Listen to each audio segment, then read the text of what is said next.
At 16, Jamal Wilson was used to being invisible. Another foster home, another school, another place where no one expected him to last. But Westlake Prep wasn't just any school. It was a polished world of perfect grades and sharp stares, where one wrong move could cost everything. On his very first day, a strict math teacher picked him out, her eyes cold, her voice sharper than chalk on the board. Then she gave him a problem no student was meant to solve, just to prove he didn't belong. But Jamal had a secret. And when he stepped up to the board, everything changed.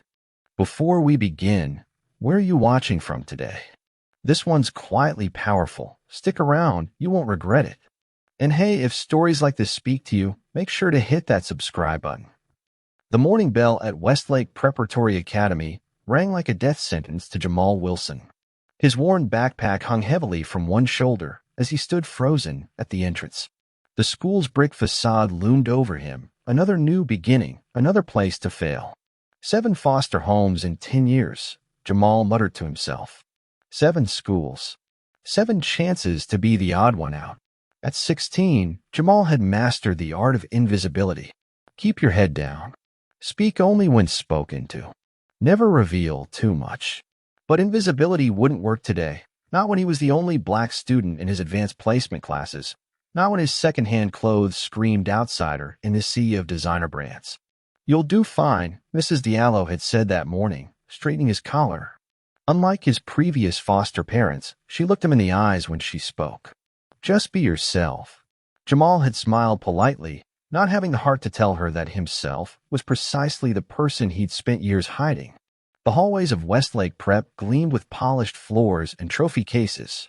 Students moved in tight clusters, their laughter bouncing off the walls as they reunited after summer break. No one noticed Jamal sliding through the gaps between groups, following his schedule toward AP Calculus. Room 237 was already half full when he arrived. Jamal scanned the room quickly, assessing the situation with practiced efficiency.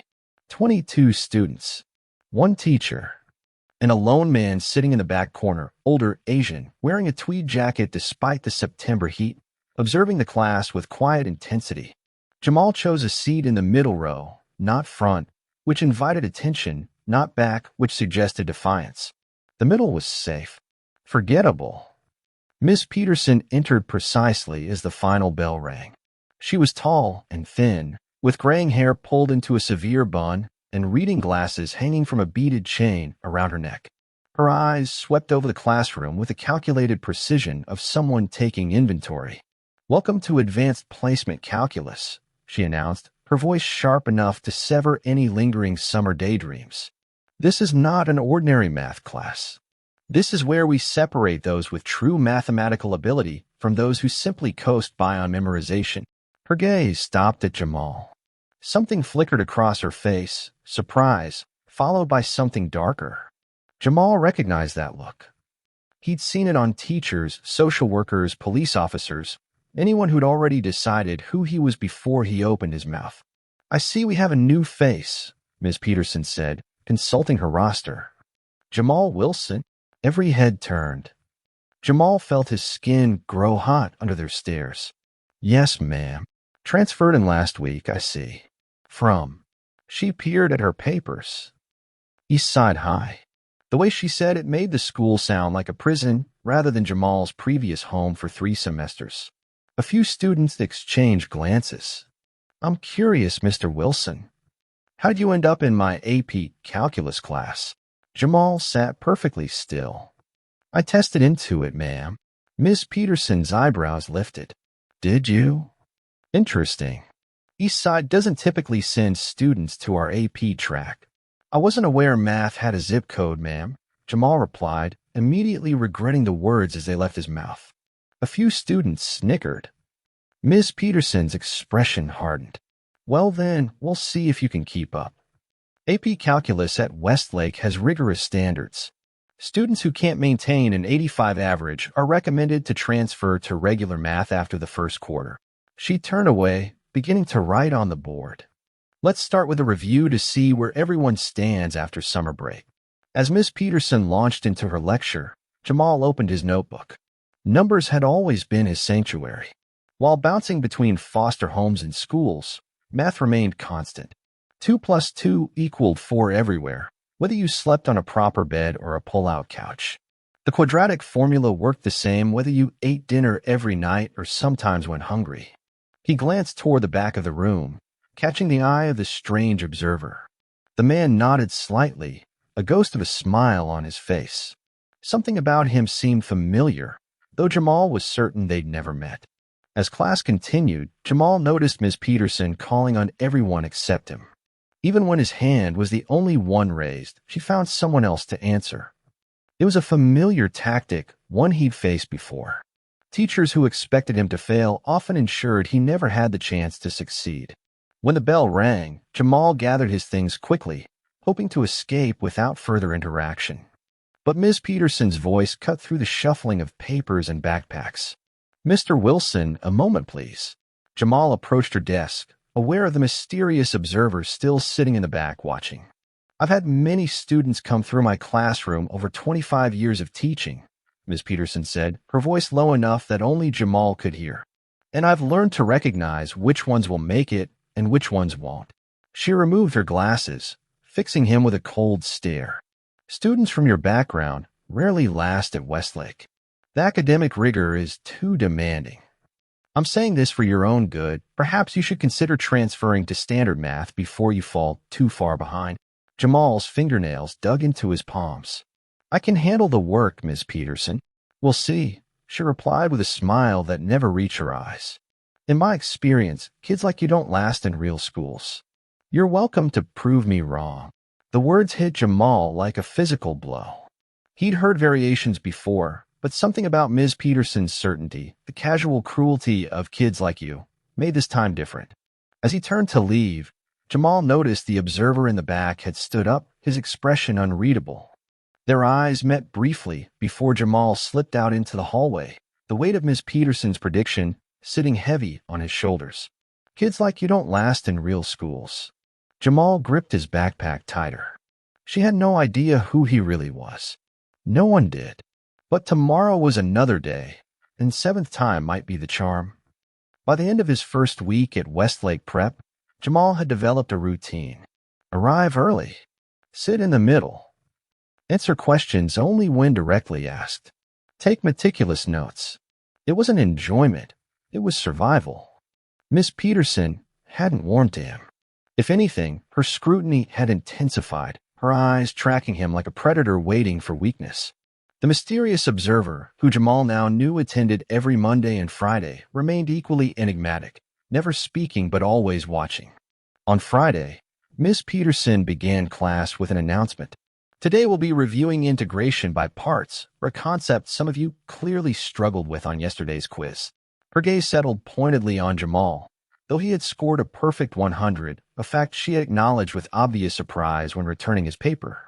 "Before we begin," she continued, "I'd like to address a concerning trend I've noticed this week." Miss Peterson walked slowly between the desks, her heels clicking against the floor like a ticking clock.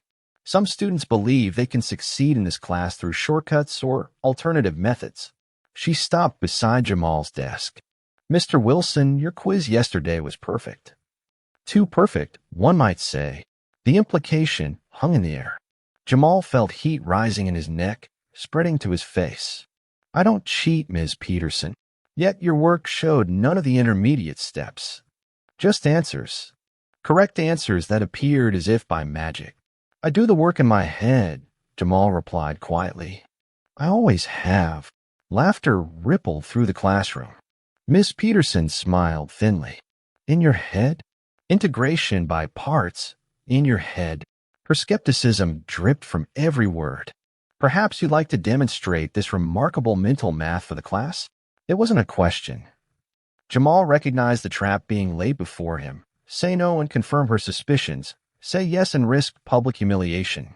"I'd be happy to, ma'am." Miss Peterson's smile widened as she gestured toward the whiteboard. "Excellent. Come solve this problem for us, then."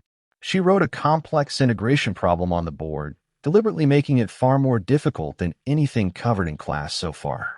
Jamal recognized the technique, differentiation under the integral sign, something from advanced calculus, not the introductory AP material they were studying. Take your time, Ms. Peterson said with false sweetness. Or perhaps you'd like to admit that some problems require proper work on paper? The classroom fell silent. Jamal could feel 22 pairs of eyes burning into his back as he approached the board. His hand trembled slightly as he took the marker. This wasn't just about math anymore. This was about dignity, about proving he belonged. The problem before him was complex but familiar. During his time at East Side, Jamal had spent every lunch period in the library, devouring calculus textbooks like novels.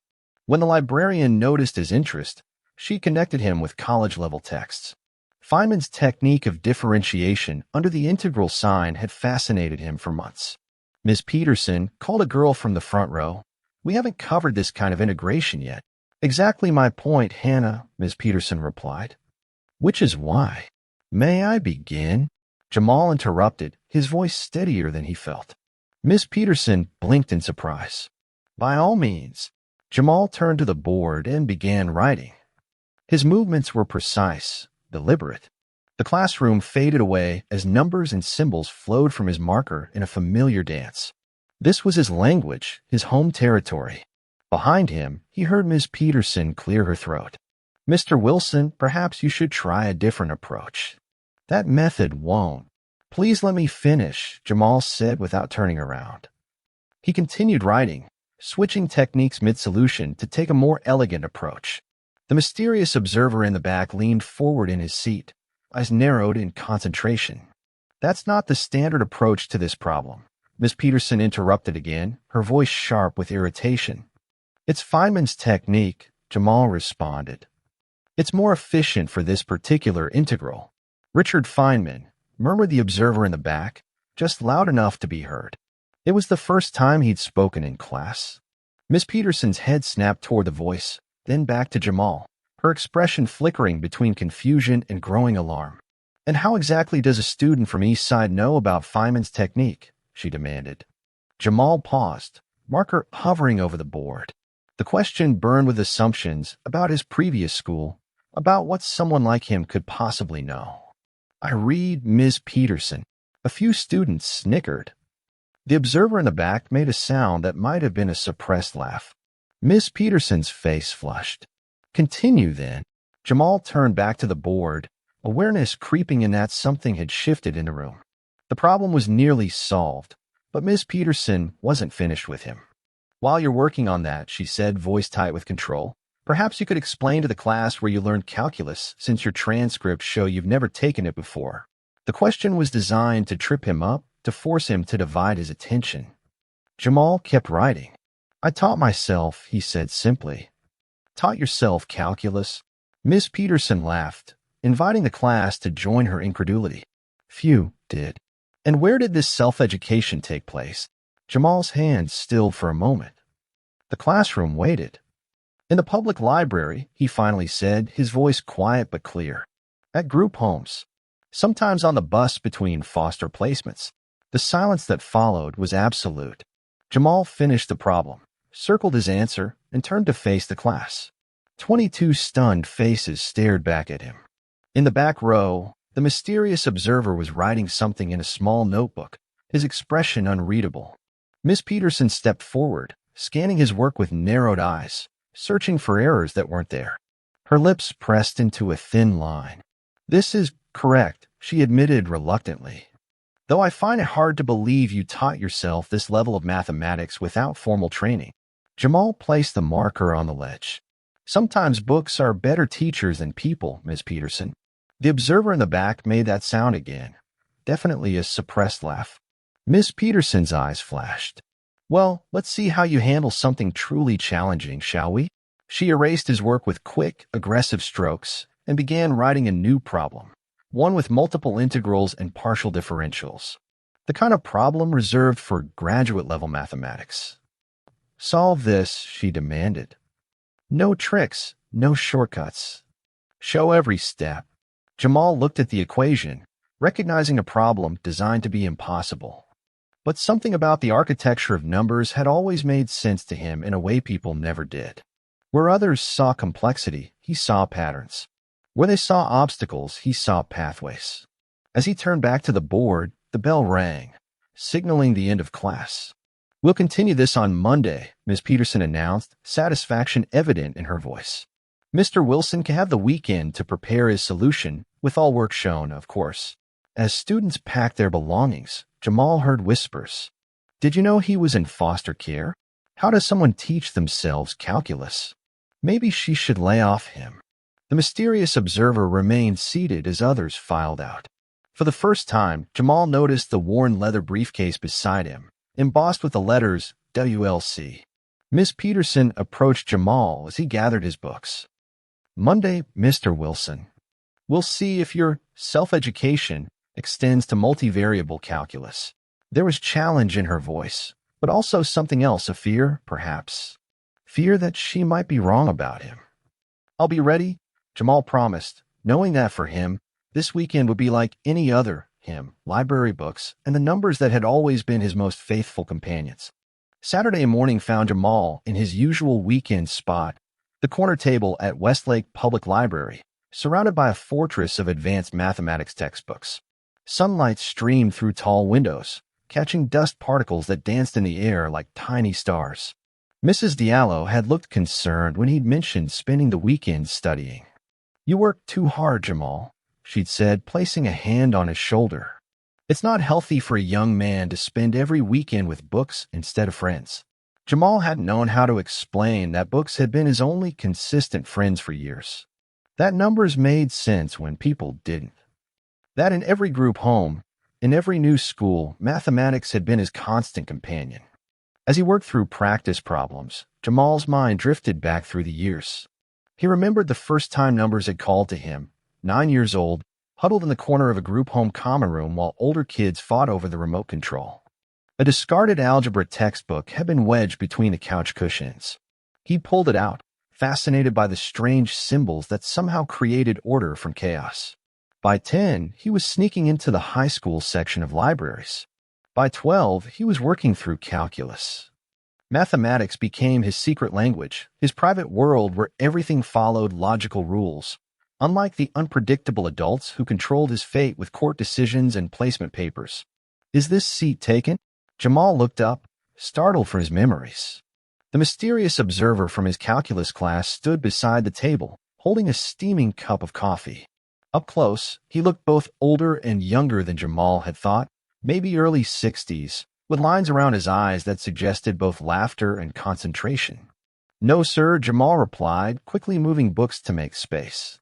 The man sat down, placing his coffee carefully away from the textbooks. "William Chin," he said, extending his hand. "I've been enjoying your work in Ms. Peterson's class." Jamal shook his hand, recognition finally clicking into place. "You're Dr. William Chin, the physicist. I've read your papers on quantum field theory." Dr. Chin's eyebrows rose slightly. "You've read my papers? They're not exactly light weekend reading." The math made sense, Jamal shrugged. "Even when the concepts were beyond me." Dr. Chin smiled, a genuine expression that transformed his serious face. "The math always makes sense, doesn't it? It's the universe's most reliable language." He gestured to the open textbook.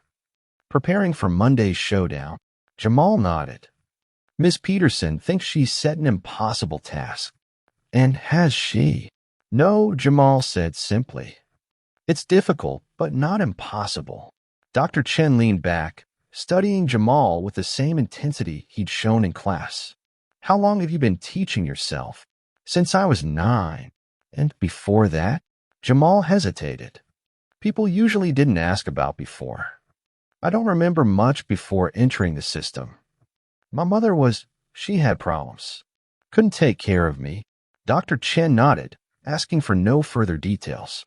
"And since then, 7 foster homes, 9 schools.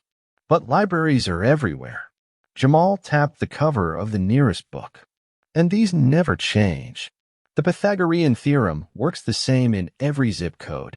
"Unlike people," Dr. Chen observed quietly. "Unlike people," Jamal agreed. They sat in comfortable silence for a moment before Dr. Chen spoke again. "Do you know why I've been observing your class, Jamal?" I assumed you were evaluating Ms. Peterson. In a way, I was evaluating the entire school. Dr. Chen took a sip of his coffee.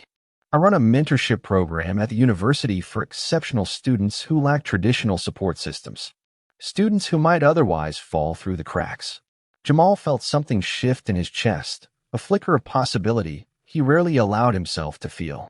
Your name came to my attention through an unusual channel, Dr. Chen continued. A librarian at Eastside Public Library contacted a colleague of mine. She mentioned a young man who had worked through their entire advanced mathematics section despite never having taken a formal calculus class. The memory surfaced immediately. Mrs. Jenkins, the elderly librarian who'd slipped him university textbooks and journal articles with a conspiratorial wink. Mathematics is too beautiful to be rationed, she told him. Mrs. Jenkins, Jamal said softly. Dr. Chen nodded. She recognized something special in you. Something I'm seeing for myself now. Jamal looked down at his notebook, uncomfortable with praise. I just like math. No, Jamal. Many people like math. What you have is different. Dr. Chen leaned forward. I've been teaching for 40 years, and I met perhaps 3 students with your natural mathematical intuition. He tapped the proof Jamal had been working on. You're not just solving problems. You're seeing through them to the underlying patterns. That's not taught. That's innate. Jamal felt his throat tighten. No one had ever spoken about his abilities this way. Miss Peterson doesn't think I belong at Westlake, he said finally. Dr. Chen's expression hardened slightly. Miss Peterson represents an outdated approach to education, one that mistakes privilege for potential. She sees your background and makes assumptions about your abilities. She said kids like me don't last in real schools. Dr. Chen's eyes flashed with something dangerous. Did she now? He was quiet for a moment before continuing. What would you say to proving her wrong in the most definitive way possible? I'm already trying to. I'm suggesting something more. Dr. Chen pulled a folder from his briefcase. The university mentorship program I mentioned, it would provide advanced coursework, research opportunities, and direct mentoring from faculty members, including me. He slid the folder across the table. We've been looking for our first high school participant. I believe you're that person. Jamal stared at the folder, afraid to open it, afraid to hope. Why me? Because talent like yours shouldn't depend on zip codes or family circumstances. Dr. Chen smiled.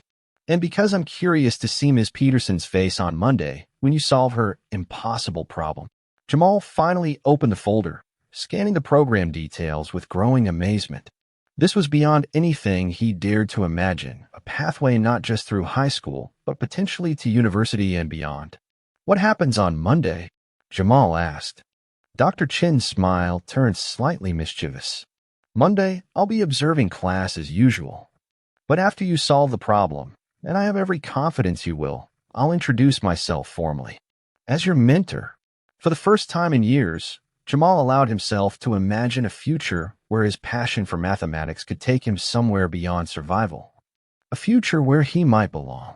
Thank you, he said simply, unable to find words big enough to contain his gratitude.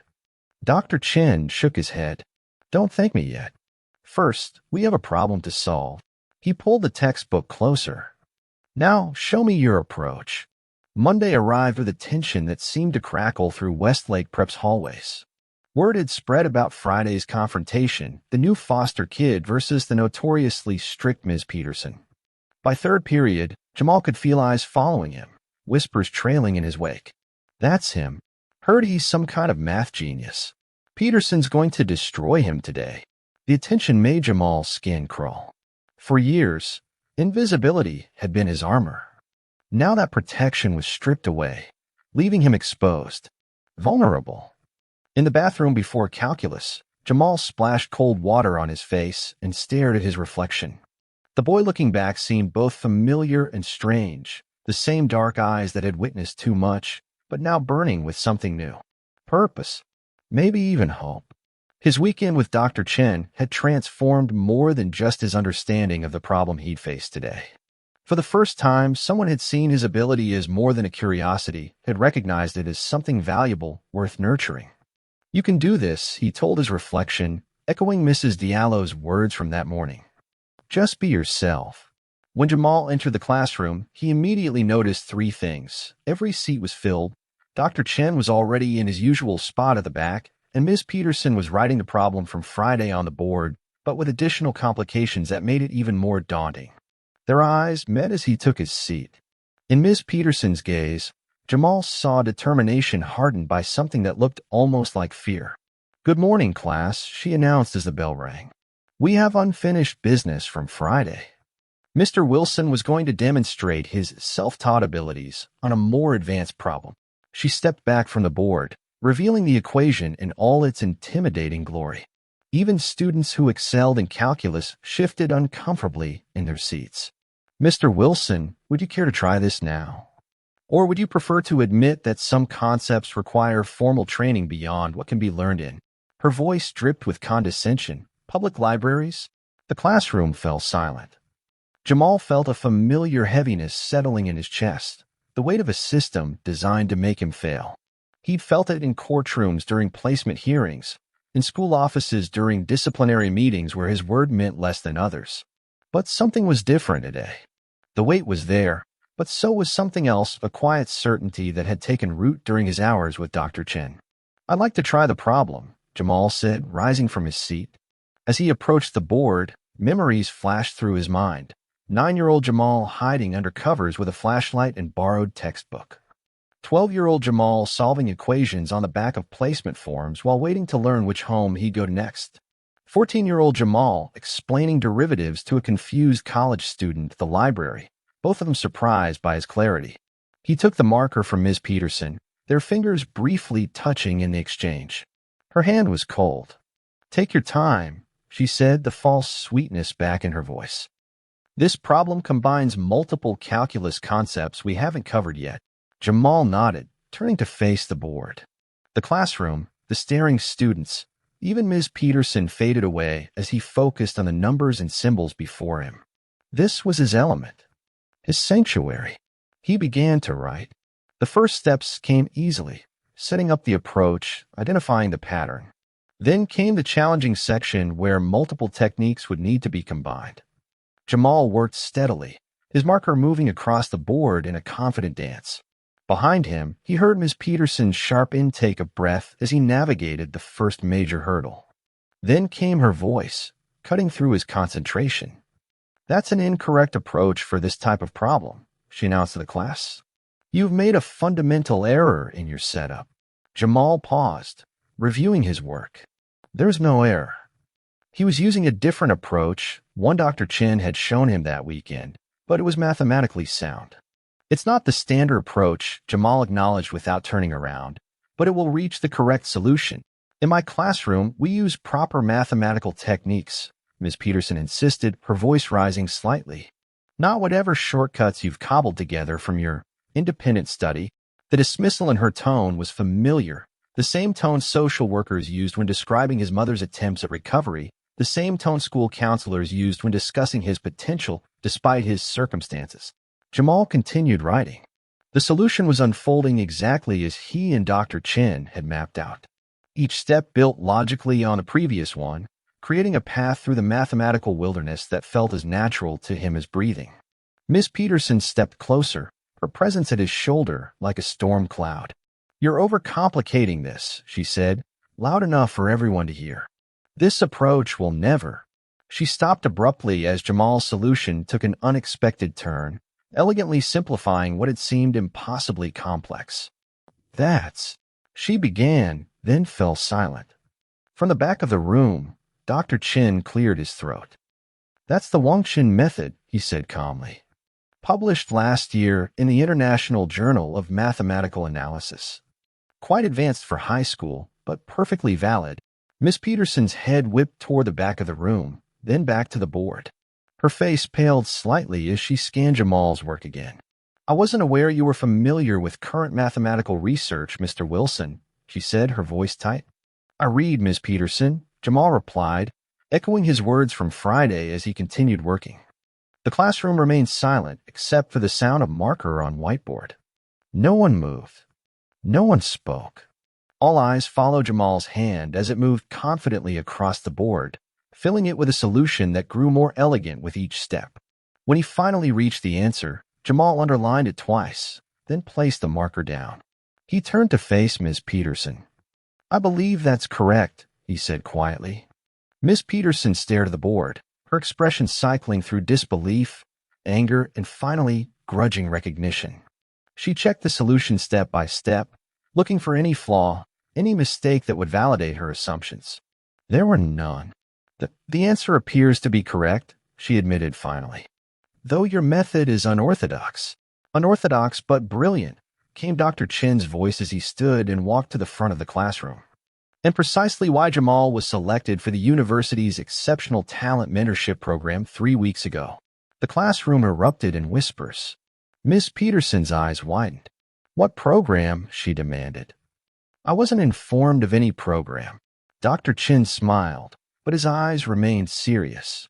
"Allow me to introduce myself properly to the class. I am Dr. William Chen, Nobel Laureate in Physics and Director of the Advanced Mathematical Sciences Institute at the university. And for the past 3 weeks, I've been evaluating Westlake Prep as a potential partner school for our mentorship initiative." He gestured toward Jamal. "And this young man is precisely the kind of student we designed a program for exceptional minds who have overcome exceptional obstacles." The atmosphere in the room shifted perceptibly.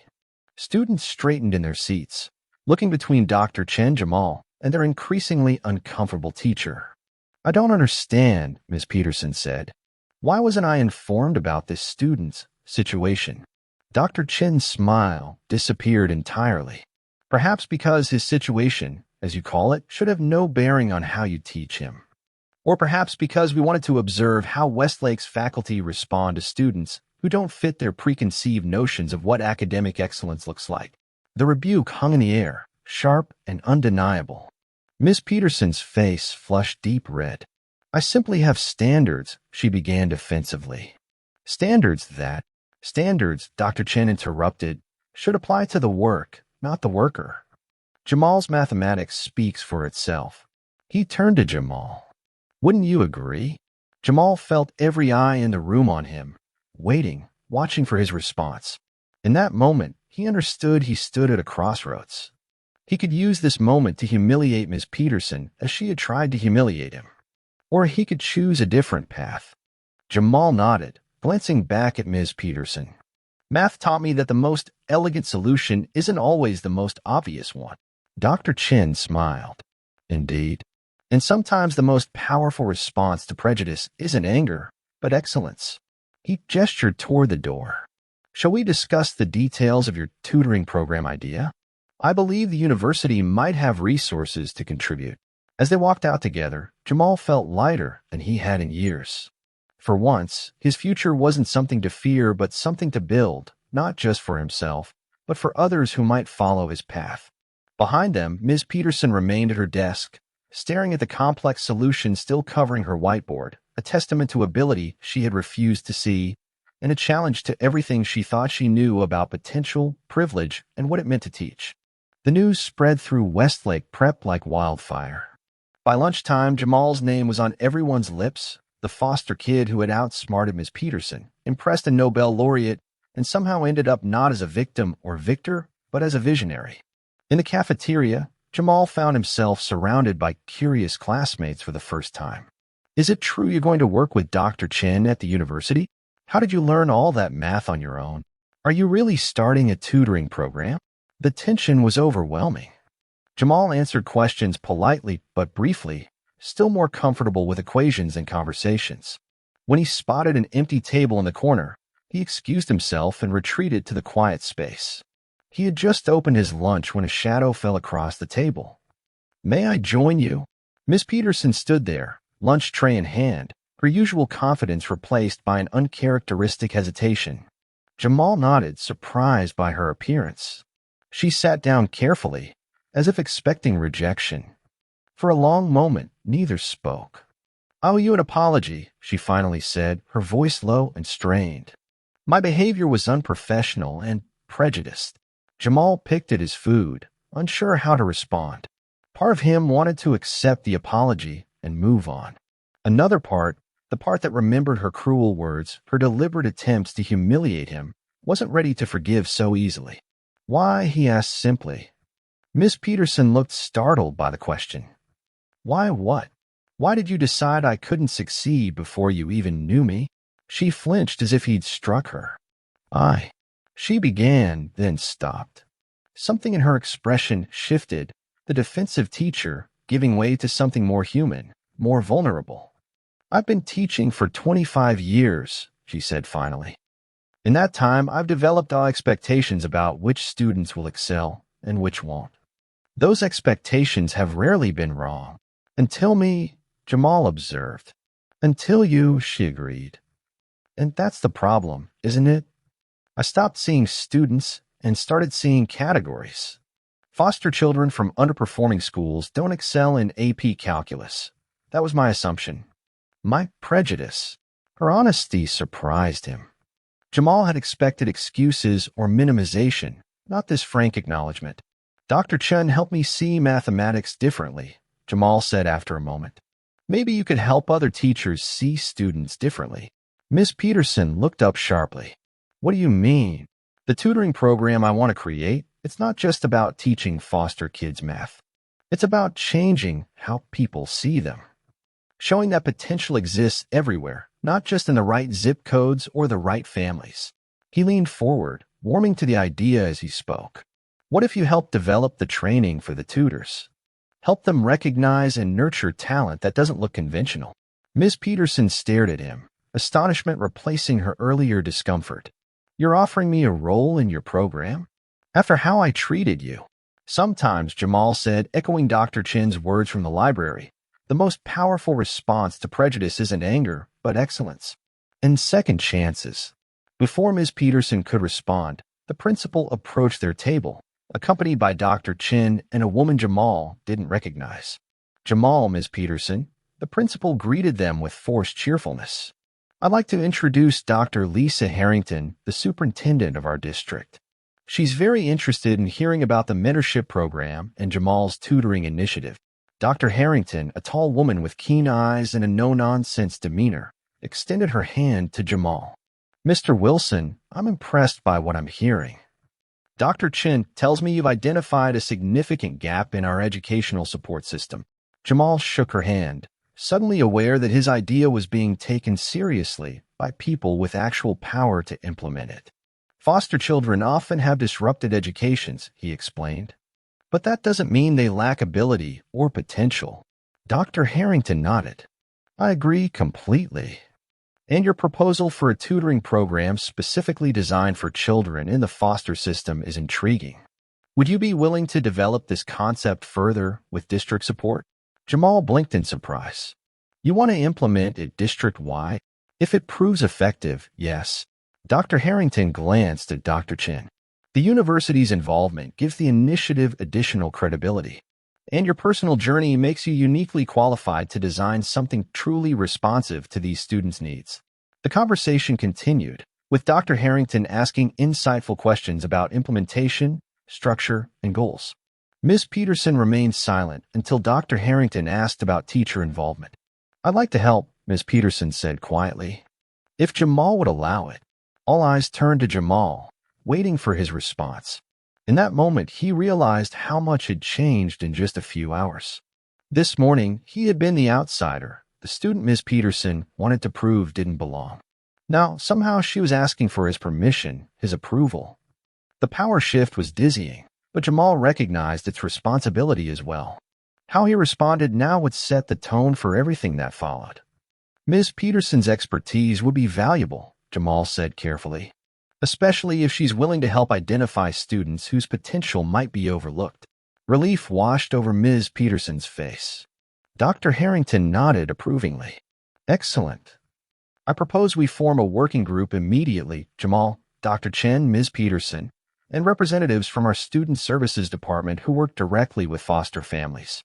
We could have a pilot program ready by next semester. The principal beamed, clearly delighted by this unexpected development. Westlake Prep would be honored to host the pilot program. We've always been committed to educational innovation. Dr. Chen caught Jamal's eye, a slight smile playing at his lips, both of them knowing that Westlake's sudden enthusiasm for educational equity was newly discovered indeed. As lunch ended and they parted ways, Dr. Chen pulled Jamal aside. "You've managed to turn a moment of personal vindication into an opportunity for systemic change," he said quietly. "That's remarkably rare, especially for someone your age." Jamal shrugged, uncomfortable with the praise. "I just know there are others like me who never get the chance to show what they can do. And now, because of you, some of them will." Dr. Chen squeezed his shoulder. "Don't underestimate what you've accomplished today. It's not just about mathematics anymore." As Jamal headed to his next class, he felt the curious glances and whispers following him. But for once, he didn't mind being seen. For once, visibility felt not like vulnerability, but like strength, the kind of strength that could open doors not just for himself, but for others who needed them most. In his pocket, his phone buzzed with a text from Mrs. Diallo. Principal called. "Said you're doing something amazing." "Not surprised at all. Proud of you. 7 foster homes in 10 years. 9 schools. Countless moments of being underestimated, overlooked, written off. And now finally a chance to change the equation for others like him." 3 weeks later, Jamal stood before a classroom filled with eager faces, not students, but teachers from across the district, gathered for the first training session of what had been officially named the Pathways to Excellence program. "The foster care system in our state serves over 5,000 children." Jamal began, his voice steadier than he felt. "On average, these students change schools 3 times for every year in the system. Each change means new teachers, new expectations, and often the same old assumptions." He clicked to the next slide, showing a stark graph of educational outcomes. Only 50% of foster youth graduate high school. Less than 3% earn a college degree. Not because they lack ability, but because the system isn't designed to recognize or nurture their potential. From the back of the room, Dr. Chen gave an encouraging nod. Beside him sat Dr. Harrington and representatives from the state's education department. This pilot program had attracted attention far beyond Westlake Prep. "Our tutoring initiative has 3 components," Jamal continued. "Academic support, mentorship, and teacher education." He gestured to Ms. Peterson, who sat in the front row. Ms. Peterson will now explain the teacher education component. As she took the podium, Jamal noticed how different she seemed from the intimidating figure who had tried to humiliate him just weeks ago. There was a new humility in her posture, a thoughtfulness in her expression. "The hardest lesson of my career came just 3 weeks ago," she began, surprising the room with her candor. "I looked at a student's file instead of seeing the student himself. I made assumptions based on his background that had nothing to do with his abilities." She paused, gathering herself. "I've taught mathematics for 25 years, but I failed the most basic calculation. Potential cannot be determined by circumstance." The room was utterly silent, every educator present recognizing the uncomfortable truth in her words. How many times had they made similar assumptions? How many students had they failed to truly see? "This program isn't just about identifying gifted students in the foster system," Ms. Peterson continued. "It's about recognizing that our own biases create invisible barriers to their success. The training we're developing will help teachers recognize and challenge those biases." As the presentation continued, Jamal watched the faces of the educators in the room, some defensive, some thoughtful, some clearly moved. Change wouldn't happen overnight, but it was beginning. After the session, as teachers gathered in small groups to discuss implementation, Dr. Harrington approached Jamal. "The State Education Board is following this closely," she told him. "If the pilot demonstrates results, they're prepared to expand it statewide." Jamal nodded, still sometimes overwhelmed by how quickly his idea had gained momentum. "The university's involvement has been crucial," he acknowledged. "Dr. Chen's reputation opened doors that would have remained closed to me." "Don't underestimate your own role," Dr. Harrington countered. "Your story resonates because it represents both a failure and an opportunity, a failure of our system to recognize potential, and an opportunity to correct that failure for others." Across the room, Jamal spotted Ms. Peterson deep in conversation with a group of teachers, her hands moving animatedly as she explained some aspect of the program. The transformation in her was perhaps the most unexpected outcome of all, from skeptic to advocate in less than a month. Later that afternoon, as Jamal gathered his materials, Ms. Peterson approached him. "I have something for you," she said, holding out a small, wrapped package. Jamal took it, surprised. "What's this?" "Open it." Inside the wrapping, Jamal found a beautiful leather-bound book. The title gleamed in gold lettering, Principles of Advanced Mathematical Analysis. "This was my textbook in graduate school," Ms. Peterson explained. "My professor wrote notes in the margins, insights you won't find in standard texts. I thought you might appreciate them." Jamal ran his fingers over the cover, touched by the gesture. "Thank you. This means a lot." "I should be thanking you," Ms. Peterson replied quietly. "You've given me a chance to become a better teacher, a better person." Before Jamal could respond, Dr. Chin joined them, his expression unusually serious. "There's someone I'd like you both to meet," he said. "A potential participant for our program." He gestured to a boy waiting by the door, small for his age, with wary eyes and hunched shoulders that spoke of someone accustomed to making himself invisible. Everything about his posture was familiar to Jamal, the careful assessment of the room, the ready-to-run tension in his body. "This is Marcus," Dr. Chin introduced. 12 years old, currently in his 4th foster placement this year. His math teacher at Eastside Elementary noticed his unusual ability with numbers, but hasn't been able to provide the advanced instruction he needs. Jamal approached the boy slowly, recognizing a kindred spirit. "Hi, Marcus. I'm Jamal." The boy's eyes widened slightly. "The one who's working with the university?" Jamal nodded. "Dr. Chin tells me you're good with numbers." Marcus shrugged, the familiar deflection of a child who'd learned that standing out often led to disappointment. "They're easier than people." Jamal couldn't help smiling at the echo of his own thoughts. "I felt the same way. Still do, sometimes." He glanced at Ms. Peterson, who was watching the interaction with an expression that mixed sadness and determination. "Would you like to show us what you can do?" Jamal asked gently. "No pressure. Just between us." Marcus hesitated, then nodded. Jamal led him to the whiteboard and wrote a problem, challenging enough to be interesting, but not so difficult as to be intimidating. Without saying a word, Marcus took the marker and began solving the problem. His technique was unorthodox but effective, similar in some ways to how Jamal had taught himself, finding pathways through mathematical concepts that formal education might never have shown him. Ms. Peterson watched, fascination replacing her initial skepticism. When Marcus finished, she stepped forward to examine his work. "Remarkable," she said softly. "You found an elegant solution I wouldn't have considered." Marcus looked up at her, surprise evident in his expression. "It's right." "It's more than right," Ms. Peterson assured him. "It's innovative." The boy's face transformed, a tentative smile breaking through his careful neutrality. In that moment, Jamal saw his program's true potential, not just in statistical outcomes or educational policy, but in individual children finding their worth recognized for perhaps the first time. "Marcus would be our first official student," Dr. Chin explained. "If the program is ready." Jamal looked from Marcus to Ms. Peterson to Dr. Chin. "We're ready," he said with certainty.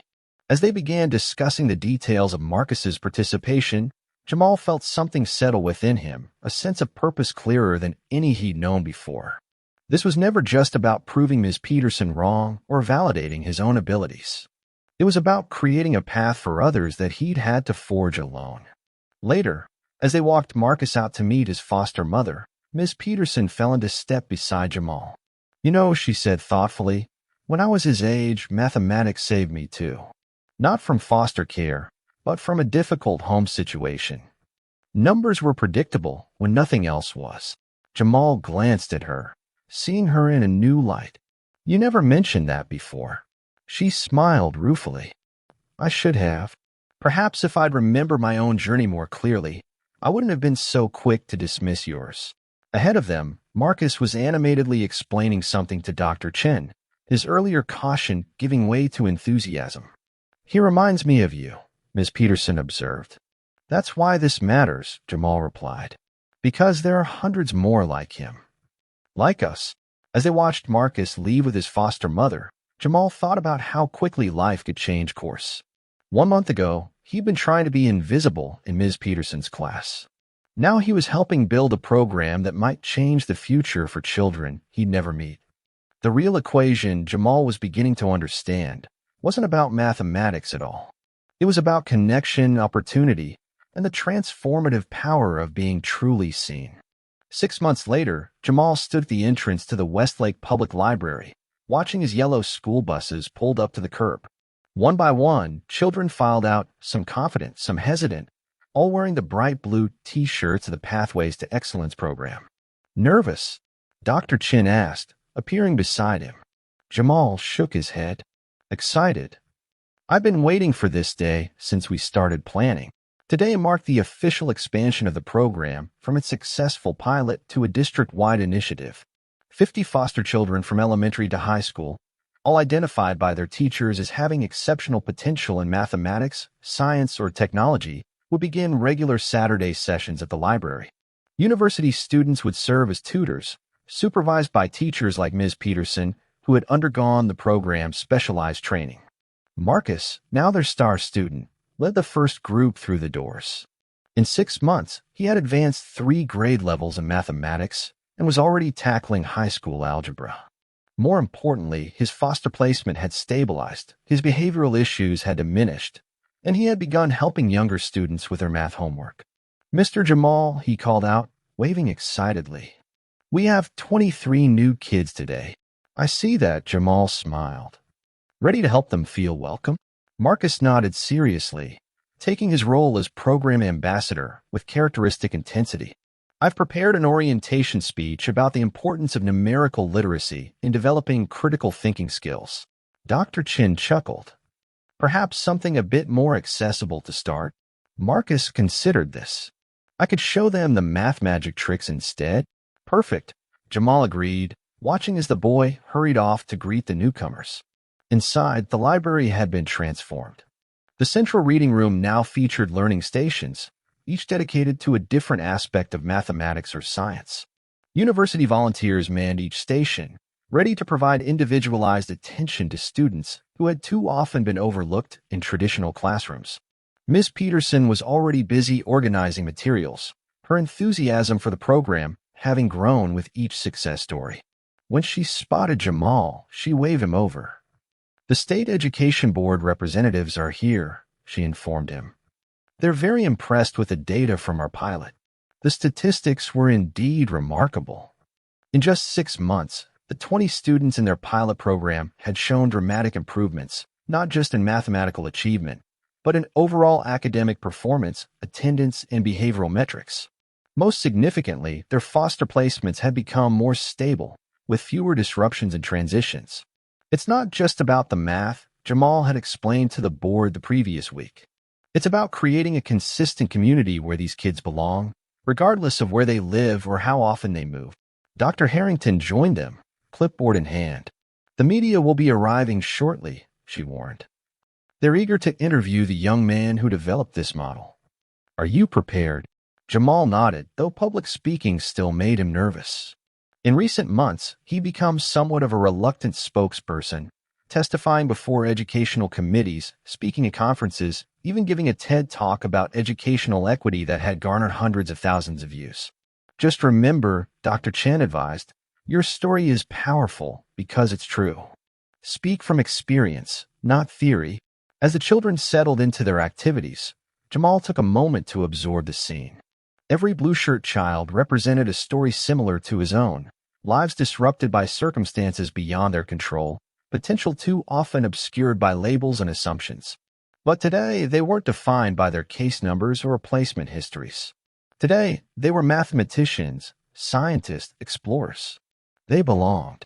The library doors opened again, and Mrs. Diallo entered, accompanied by another woman Jamal instantly recognized despite the years that had passed, Mrs. Jenkins, the elderly librarian from East Side who had first slipped him advanced textbooks. Mrs. Jenkins, Jamal exclaimed, moving to greet her with a warm hug. I can't believe you're here. The woman's eyes sparkled behind her glasses. Did you think I'd miss this? When Dr. Chen contacted me about your program, I knew I had to see it for myself.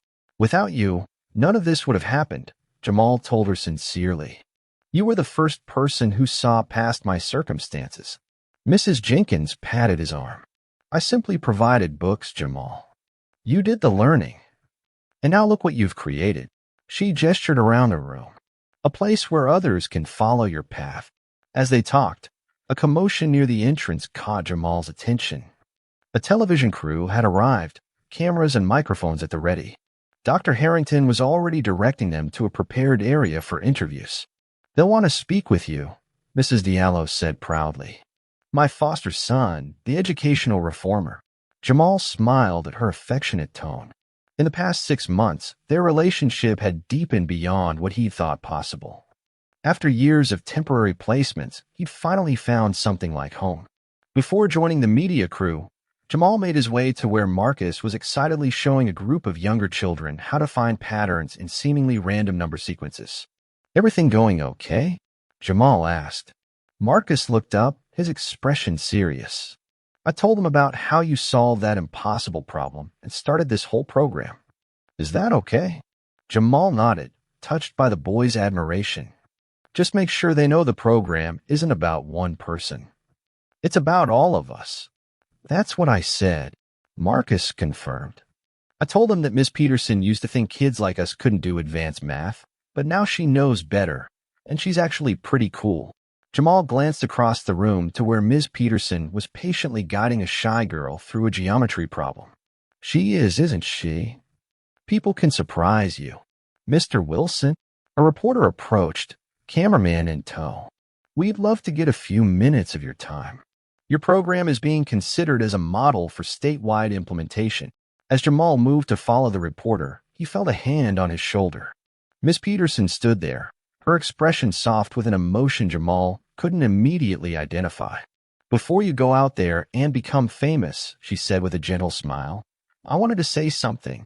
Jamal waited, sensing the importance of the moment. A year ago, I told you that kids like you don't last in real schools. Her voice caught slightly. I want you to know that in 26 years of teaching, I've never been more grateful to be proven wrong. The simple sincerity of her words moved Jamal more than any formal apology could have. Thank you for being willing to change, he replied. Not everyone would have. She nodded, eyes bright with unshed tears. Go show them what's possible when we look beyond our assumptions. We'll be right here continuing the work. As Jamal followed the reporter outside, he glanced back through the library windows. Inside, 50 blue-shirt children were exploring mathematics without the weight of lowered expectations. University students, teachers, and volunteers moved among them, offering guidance and encouragement. Dr. Chun was deep in conversation with state officials, while Mrs. Jenkins showed a young girl the same advanced calculus text she had once slipped to Jamal. The scene blurred slightly as unexpected emotion welled up. From teaching himself mathematics in group homes to creating a program that might change thousands of lives, the trajectory seemed impossible, yet here it was, unfolding before him. The reporter positioned Jamal before the cameras. Mr. Wilson, can you tell our viewers how this all began? Jamal took a deep breath, thinking of the frightened, angry boy he'd been just 1 year ago.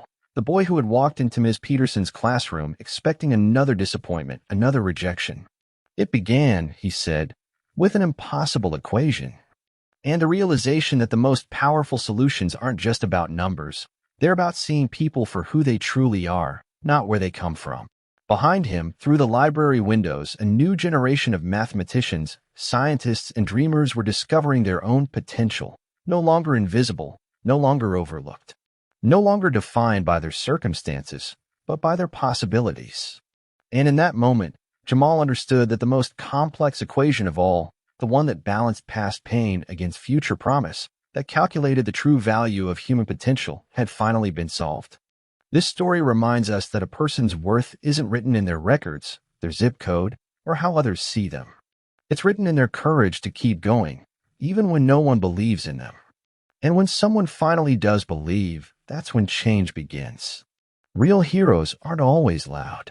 Sometimes they're the quiet kids at the back of the class, solving impossible problems and dreaming of something better. Let's be the ones who see them. Let's be the ones who listen, believe, and open doors. Because one kind hand, one open mind can change a life, and maybe even the world. That's the end of the story. Do you think Jamal made the right call in the end? Drop your thoughts in the comments. I'd love to hear what you think. Thanks so much for watching. If this moved you, share it with a friend. And don't forget to subscribe for more. Click and keep watching the next one.